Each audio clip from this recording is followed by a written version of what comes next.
Now, I'm not going to summarize this whole stupid series. I'm just going to do the last issue, but quickly summarize what's been going on before that. So Gwen Stacy, aka Ghost Spider, was chilling and enjoying her life as a teenager and a superhero. But one day, she tried to rewrite her history and create a new timeline, which enables her to live forever. Upon doing so, a pop idol from the end of time named Finale accidentally quantum zapped Gwen, and this altered her home and created 15 more unique versions of Gwen Stacy. Now Spider-Gwen is trying to rally around all these cowgirls to prevent the end of time and beat Finale. That's right, you stinky bucks. The entire universe and time itself is dependent on the Gwen Stacy Avengers. I would have miles more faith if a blind Twilight Sparkle and the My Little Pony squad was in this situation. But no, we got a group of stupid teenagers saving the world, but whatever. Let's start the story. So the Gwen Stacys have now gathered together and are ready to face Finale, and each one of them are charging at her like a bull. But here's the issue. They all suck at fighting. Gwen Rogers, aka Captain America, fights like she's shadowboxing. Gwendolyn Janice, aka Thor-Gwen, is unable to hit anything. Gwen Howlett, aka Wolverine, can't land a strike. Tony Stacy, aka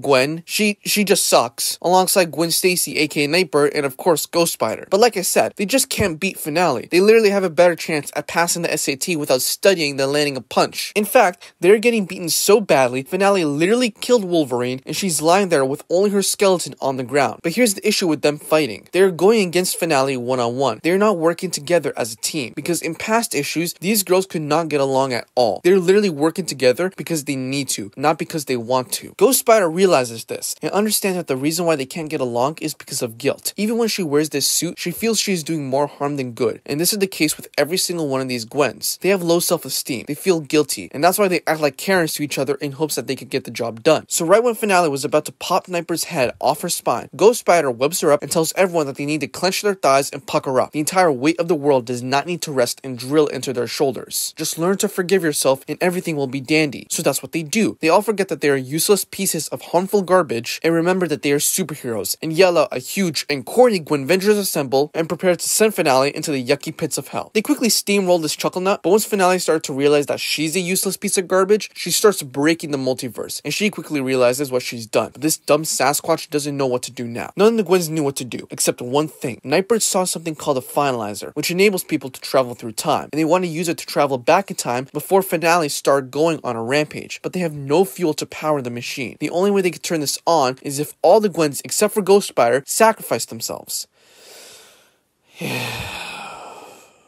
Of course they have to sacrifice themselves. What a classic storytelling device. But in a way, I kind of get it. It kind of makes sense because these other Gwens are a byproduct of Ghost Spider's attempt to live longer. Their existence essentially ruined her world. If they remove themselves from the equation, Gwen can easily beat Finale and go back to the life that she lived. So after these cupcakes have a quick heart-to-heart, Ghost Spider tells them to chuck themselves off a cliff and sacrifice themselves. And that's exactly what happens. They all die, the machine starts working, she meets with Finale in the past, and break her legs like Karate Kid, and with the power of glitz and glamour, she pulls herself together and saves the multiverse. She then wakes up back in her timeline, and even though it's more or less the same, she learns how to live with herself, be happy, and live happily ever after. My god, I'm done with this comic. I had nothing else to read this week. This is all I found that I thought was goofy. Like, who the hell calls themselves IDOKNOW? But whatever, that's about it. Subscribe and I'll see you later.